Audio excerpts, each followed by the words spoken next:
সামাজিক যোগাযোগ মাধ্যমে সেনাবাহিনী নিয়ে যেসব গুজব অপপ্রচার চলছে তাতে মোটেও বিচলিত নয় বাংলাদেশ সেনাবাহিনী, বরং নতুনভাবে উজ্জীবিত হয়ে কাজ করছেন এই বাহিনীর প্রতিটি সদস্য।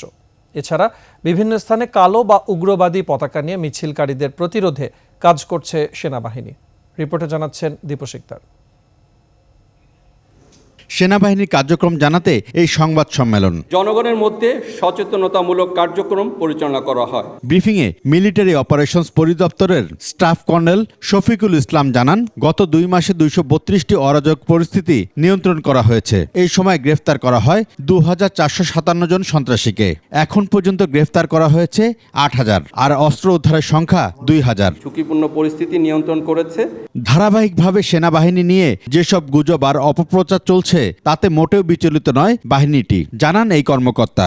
সেনাবাহিনী কারো কোনো রকম কোনো গুজবে আমরা বিচলিত নই, বরঞ্চ আমরা আরও একতাবদ্ধ হয়ে সকল রকম কাজ সরকারের নির্দেশে আমরা দেশ ও জাতির পাশে থেকে করে যাব। এ সময় তিনি আরো জানান, পার্বত্য চট্টগ্রামের খাগড়াছড়ি থেকে অপহৃত চট্টগ্রাম বিশ্ববিদ্যালয়ের ৫ শিক্ষার্থীকে উদ্ধারে কাজ করছে সেনাবাহিনী। তাদের অবস্থানও কিছুটা শনাক্ত করা গেছে এবং এই বিষয়ে বিশেষ অভিযান পরিচালনা করা হচ্ছে।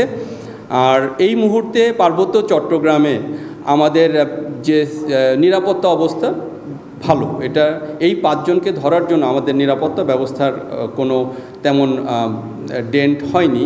বিভিন্ন জায়গায় মিছিলে উগ্রবাদী পতাকাধারীদের বিষয়ে নজর রাখা হচ্ছে বলেও জানানো হয় সংবাদ সম্মেলনে। বিক্ষোভ মিছিল হয়েছিল, সেখানে সেনাবাহিনী কালো পতাকাধারীদেরকে রহিত করেছে বা অবরোধ করেছে।